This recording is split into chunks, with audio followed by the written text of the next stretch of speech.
વડોદરા શહેર જિલ્લામાં વહેલી સવારે આજે વાતાવરણમાં ગાઢ ધુમ્મસ જોવા મળ્યું હતું। દેશના 15 રાજ્યોમાં ઠંડી અને ગાઢ ધુમ્મસની ઝપેટમાં છે। દિલ્હી, પંજાબ, હરિયાણા, રાજસ્થાન, મધ્યપ્રદેશ, ઉત્તર પ્રદેશ, જમ્મુ અને કાશ્મીર, ઓડિશા, ઉત્તરાખંડ, આસામ, મેઘાલય, નાગાલેન્ડ, મણિપુર, મિઝોરમ અને ત્રિપુરામાં 26 ડિસેમ્બરથી 30મી ડિસેમ્બર સુધી ગાઢ ધુમ્મસ છવાયેલું રહેશે। અહીં વિઝિબિલિટી રેન્જ 50 મીટર સુધી રહેવાની ધારણા છે। દિલ્હી, પંજાબ, હરિયાણા, મધ્યપ્રદેશ, ઉત્તર પ્રદેશ અને ઓડિશાના કેટલાક સ્થળોએ વિઝિબિલિટી શૂન્ય થઈ ગઈ છે। બીજી તરફ દક્ષિણ ભારતમાં 31મી ડિસેમ્બર સુધી વરસાદનું એલર્ટ છે।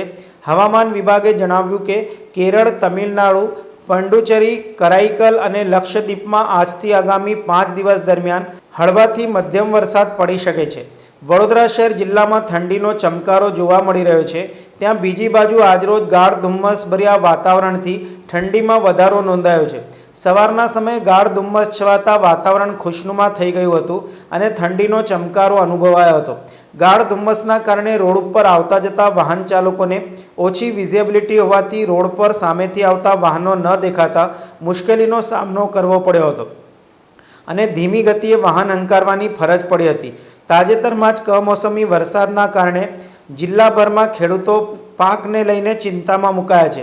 ત્યાં વધુ પડતા ધુમ્મસના કારણે કપાસ સહિતના પાકોને નુકસાન થવાની ભીતિથી ખેડૂતો સેવી રહ્યા છે।